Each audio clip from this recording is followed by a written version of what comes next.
Welcome to the Aid Market Podcast, where foreign aid partners connect to learn about key funding trends and market insight. The podcast is co-hosted by Aid Connect Data, the pipeline and market intel software for USAID partnering, and Connected International, the leading USAID partnering support consulting firm. Now, here's your host, Mike Shanley. Welcome, everyone, to the Aid Market Podcast. We're very excited for our show today, local partners on USAID's Localization Initiative. We have Catalina Escobar, co-founder and chief strategy officer of MAKAIA. MAKAIA is a nonprofit in Colombia that promotes development through tech and innovation. And we have Awele Okigbo, founder and chief executive officer of Credo Advisory, a Nigerian strategic and development communications firm that recently opened their office in the U.S. Thank you both for being here, and let's get right into it. Awele, welcome. What does localization mean to you? Thanks very much, Mike. It's great to be here. Localization, for me, is nothing for us without us. Localization is leveraging local actors to become leaders. It's one thing to participate, to be a local partner, but it's a totally other thing to be a leader. Local partners should be part of the design process. They should be part of the decision-making. They should need their seat at the table at the design phase and not necessarily at implementation. Mike, it's very interesting. The most influential person on a project is not the person in Washington, D.C. It is oftentimes the imam in the community, or a priest, or a midwife. These, at the heart of in development projects, are people, and those people are the ones that need to be empowered to drive the change or drive the intervention. And so localization should be about ownership and empowerment of communities, building the capacity and ensuring that the system, they're leveraging the social structure and social systems and making them better and stronger.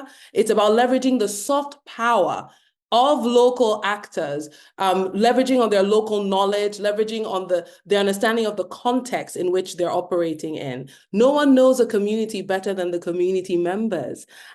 So that's what localization means to me, incorporating all the cultural, political, and social sensitivities and nuances in project implementation, ensuring that there's proper social cohesion, the backward integration of building technical capacity. Localization is having local experts and not necessarily local helpers. I'll stop there. Wonderful. Thank you. Excellent opening. Catalina, same question to you. Localization. What does that mean from your perspective? Yeah, so from our perspective, it's a real change in how development work and how development funds flow through the world. And it's also a shift in how development practitioners think about partnerships. It's also a shift in how resources are delivered, how results are monitored. It's a more community-focused approach, and that also emphasizes on strengthening local capacities. I think it also means recognizing local systems and that they come as the center in the design and the implementation of projects. And I think that localization also means start seeing organizations like us as MAKAIA, not just as operators or implementers, because that view sort of disregards our role and importance. Localization is also putting local organizations and local actors as the first link in the sort of development value chain and not at the end, which is what is usually happens here. So I think it's a change in paradigm, it's a change in how things are perceived, and is an acknowledgement of the importance, as Awele was saying, of local knowledge, local expertise, local systems, local politics, and local policies. So I think that's what localization is to me. Great. Catalina, I guess staying with you on that, what is a local partner? There can be part of this conversation is create some gray area, I think, where if you're an international organization, but you've had an office in Medellin or in Abuja for 20 years, is that a local partner? Is that even the right thing to worry about? How much should we be concerned about where's the registration of entity versus what is that perspective that they're bringing to the project? So, Catalina, from your perspective, what are your thoughts on what is a local partner and what are the important, I guess, ideas to be talking about when we're deciding, or USA is deciding who qualifies as a local partner? Thank you, Mike. I think that's a key point in this whole localization and locally led development process. So for us, a local partner is an organization created and based locally under the leadership of local individuals who are familiar with the environment and the territory and the needs. They know the issue firsthand. They may be grassroots or not, but the key is that it emerges from a local need and local leadership. To me and to MAKAIA, a local partner is not an international NGO simply opening local offices, in our case, in Colombia. A local partner understands the local dynamics, has connections, has credibility within the community, and ultimately, they can contribute to the planning for fund execution and project implementation. I will complement that with a definition that Kevin Brown, the CEO of Mighty Alley, has published on his LinkedIn. And local is nonprofits with headquarters in the Global South, where the CEO or funders are from that community and that can access Global North donors through universities, living abroad, or fellowships and partnerships. So this is like locally led with some privileges. And locally led or a local partner also are nonprofits in the Global South, where the CEO funders are from that community, live in that community, and have a few donors outside their country. So this is like locally led in the purest form, as Kevin describes it.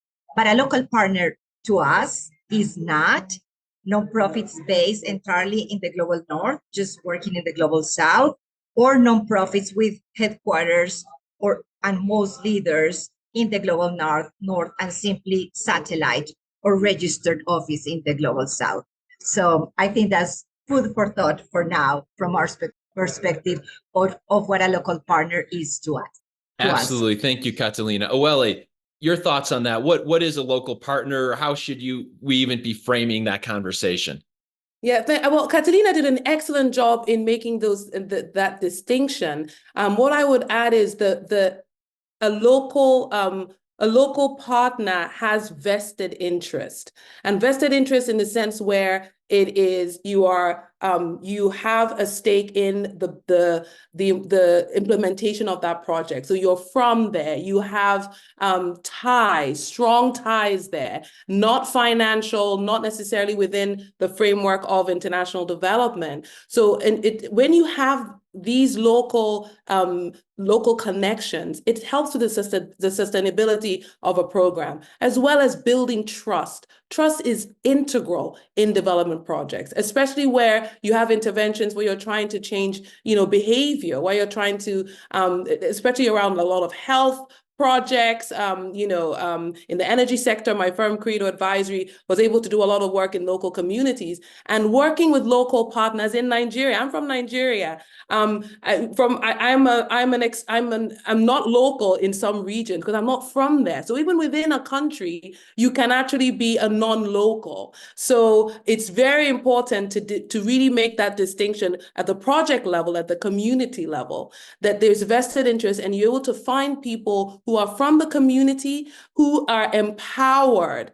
A key word here is empowerment. And it's not that it's an intervention is something that's given for free or just given, but people feel a sense of ownership that this is, again, for us. I think it's really important. And of course, you have the legal statutory requirements, whether it's registration in a particular area. My firm, Credo Advisory, we are registered in Nigeria. We're headquartered in Abuja, Nigeria, but we're also a US registered firm with a presence in Washington, DC. So Catalina, thank you for that distinction, but I wanted to also just make that slight clarification. Oh, well, it's interesting you've used those words. As we were prepping for this, we have the upcoming episode with Lima Bowie, the Liberian peace activist and Nobel Peace Prize winner. The way she phrased it is find organizations that are both interested and invested in the whatever the ecosystem or geography or areas that we're working. One thing she also pointed out was local partners being in Liberian isn't just signing a deal with some subcontractor in Monrovia and think, okay, great, now we have the local perspective. Can you go into that a little bit further about how do you find the right local partners and more the nuance of it? It's not just great. Here's a Nigerian organization. They know the Nigerian context. But can you go a little bit deeper into into that? Yeah, sure. So again, it's also project based as well. So for instance, doing work around development communications around behavioral change, having certain communities wanting to accept a certain health intervention. Thousands of firms can say we're local partners, but do they also have the experience? Do they have connections? Even having staff members from that particular location. Are they able to show proven record where they've worked with community-based organizations, if they're able to have done work with community leaders and community actors? There are a lot of different civil society organizations who have reach and spread in different geographies. So it's also able to partner with them. No one organization can be everywhere. So it's understandable, and that shouldn't be the expectation, but there should be an expectation where there's proven record where they can make those connections at different communities, where they can demonstrate that they do have a vested interest. They have their ability to deliver the work to us, to international best standard and best practice, and ensure that there's that local empowerment, and their commitment to leaving a community better than they found it.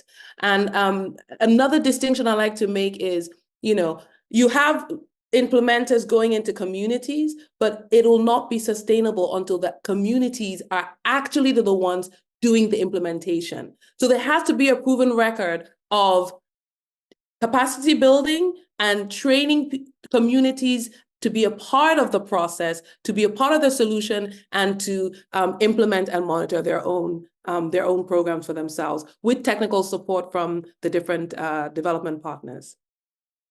Great. Thanks, Awele. Catalina, your thoughts on that?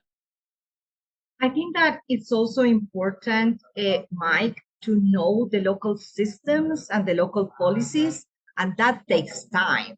It's not something that you do in a 2-month assessment, which is what is typically included in a project. It takes years to understand local systems and policies.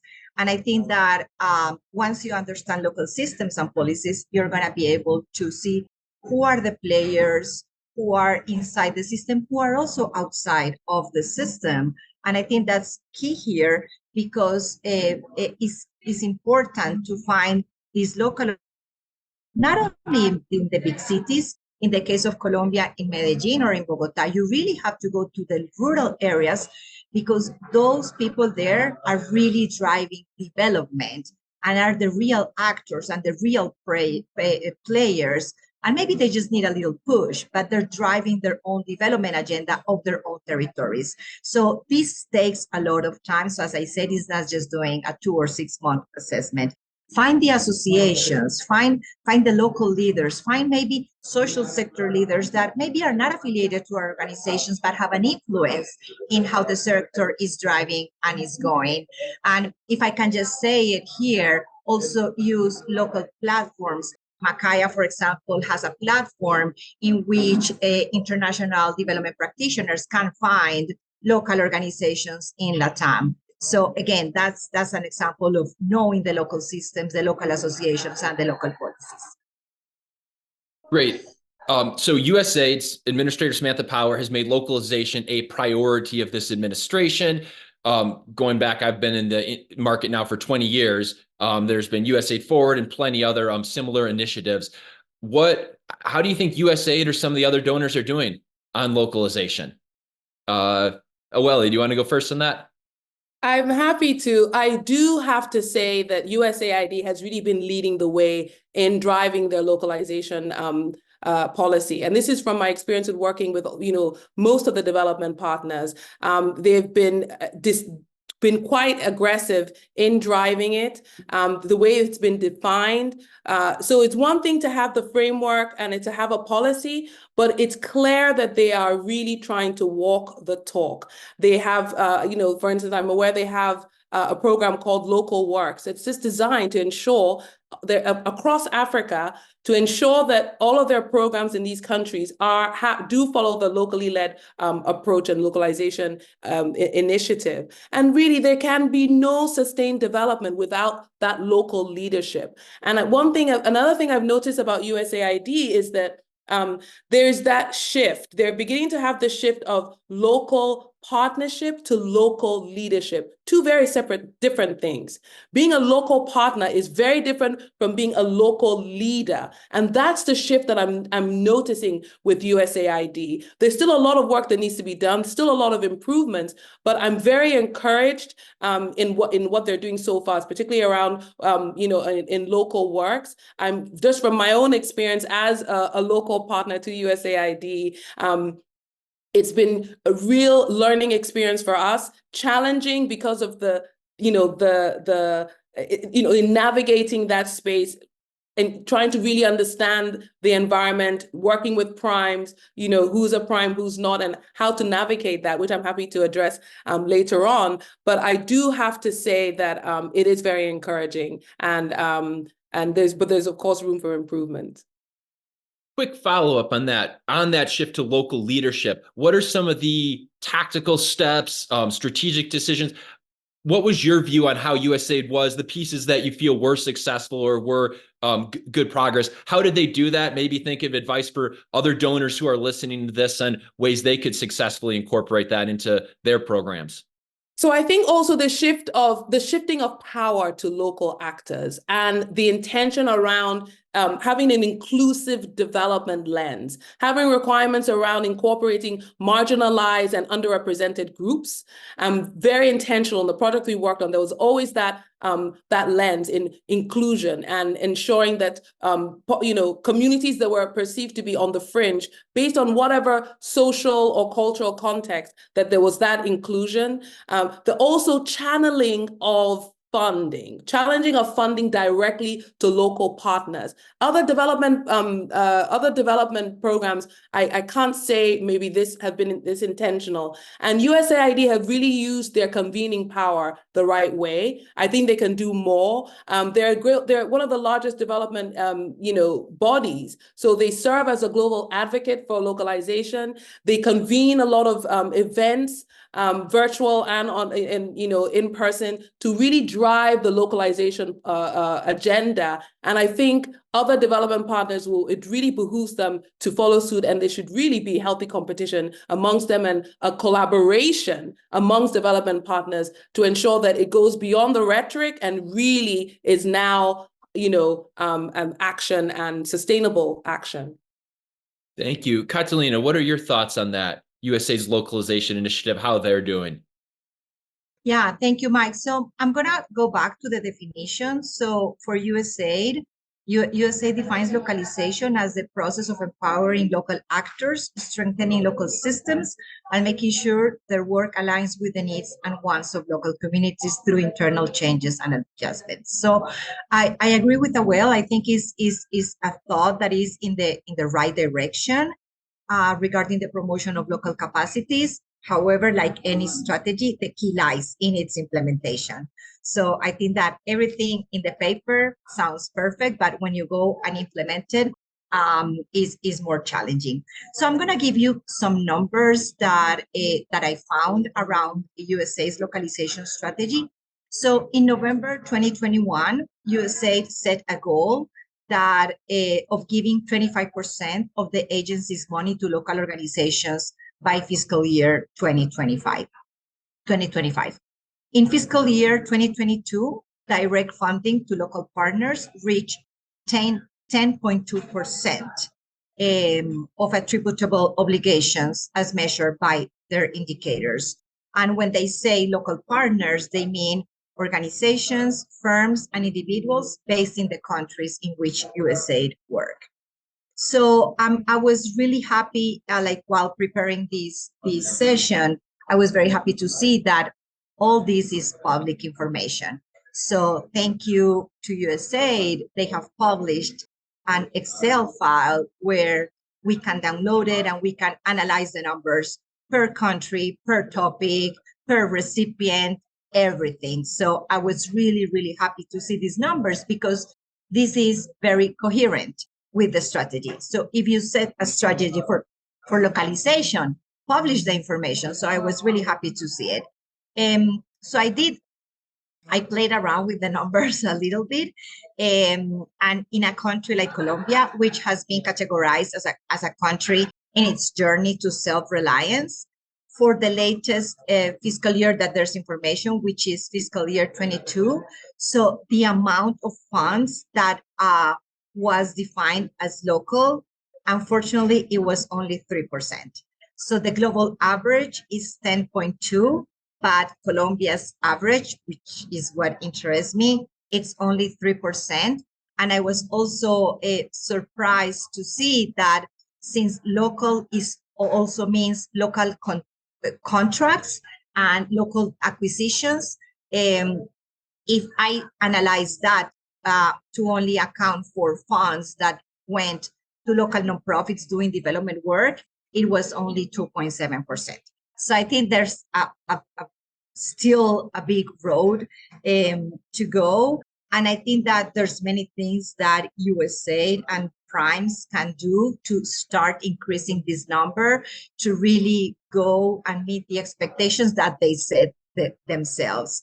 So I think that one of the things that needs to be done is to align the different interpretation of what local means, because I've heard many interpretations of what local means, and even talking to local leaders and to local USAID primes, there's different interpretations about what local means, and really interiorizing the importance of locally led development.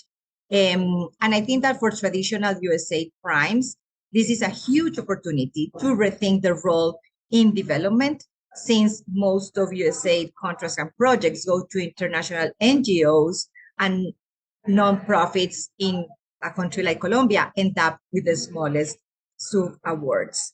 I think this could also increase direct funding for local partners, but this also means changing the way funding is done, and funding is the methodology of funding. And I think that this also needs to shift, because it's not just bringing the traditional USAID or US-based funding methodologies, is sort of also localizing the way funding is allocated. So for example, this could be reflected in more agile approach to fund management, simplified processes, and greater flexibility to adapt to local realities. And I think that this could also mean, for example, for USAID primes to start really pushing the capacities of local organizations beyond what they are right now. Let me give you a quick example. Local nonprofits receiving some sub-awards get a 10% indirect cost reimbursement, which is what we know as the de minimis rate. So this is better than nothing, but it really falls below what the real indirect cost of a local organization is. The other option is to get what USAID calls I don't know how to say it in English, the NICRA, which is the negotiated indirect cost rate. But getting that is super complicated.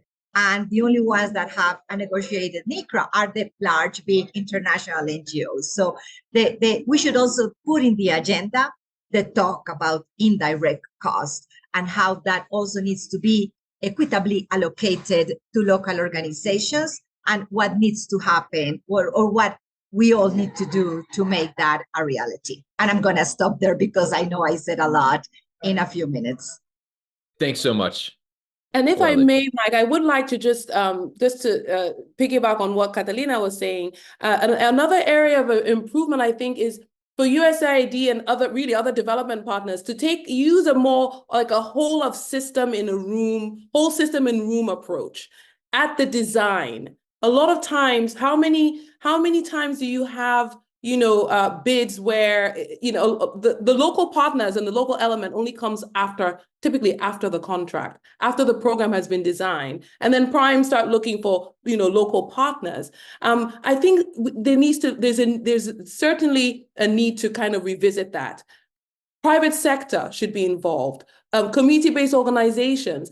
Any intervention in any country, part of the solution has to be based on community feedback, community involvement. So getting key stakeholders from different stakeholder groups involved in that design, I think will even have you have a program that is designed and it's actually fit for purpose, as opposed to a program being designed really in Washington, D.C., for instance, and then set for implementation by a contractor who now, after the fact, starts looking for local partners. So I think there needs to be kind of a re-engineering of the process. On that, what are some other ideas you have on how USAID or the established partners, typically primes, can better work with local organizations?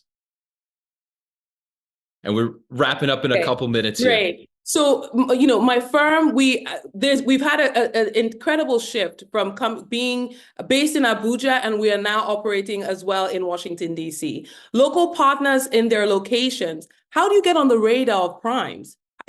How do you do that? How do you even cut through the noise of being noticed for your work, for your competence and your abilities to implement a program? But now we're also operating in Washington, D.C. We're able to now, begin our support much early. We're now getting on bids. We're now joining the process as partners in bids and not necessarily as subcontractors at the local level. So I think this is also another way USAID needs to continue to really focus on working closely at the grassroots and identifying firms that could provide services and support at the standards that have been set by international best practice to ensure that there's room for so many people and there's so much expertise out there. There's no reason why they're not able to find those local partners wherever they may be, but just to really create that platform and framework so that they can be incorporated in the system. Great, thank you. So as we wrap up, last question, Catalina, for you. As localization continues to evolve, the definition of local partner, how we're measuring it, what in 2024, what is some indicator or what are you going to be looking at to see how this conversation, what direction localization goes, to see if it's successful or not successful or what the priorities are? What will you be looking at in 2024 to monitor and see how the localization conversation is evolving? Mike, if I may, let me just go back to the previous question briefly. And I think that another recommendation for USAID and for the primes, I've been working in this development sector maybe for too many years, and I was thinking that we should go back to the basics. And to me, one of the most important basics out there is the Paris Declaration. I know it's maybe outdated, it happened a long time ago, but the principles of the Paris Declaration are super important when you think about local development. So what are the principles of the Paris Declaration? Ownership. This means that we, like local organizations, should own our own agendas and countries should own their own agendas. The other principle is alignment. The third one is harmonization. The fourth one is managing for results. And the fifth one is mutual accountability. So I think that sometimes going back to the basics, it answers many of the questions. But on top of that, I think that another recommendation for USAID and for the primes is to align and respect local talent, local knowledge, and local processes. Conduct learning agendas to really understand the local dynamics. Look for long-term relationships and not only transactional relationships, not just putting MAKAIA's name in a proposal because it's going to look good and you're going to get the funds, because that has happened to us, unfortunately. So it's really looking for long-term relationships Flexibility and simplicity in the processes, that's also, of course, an evolution. And again, understanding local context.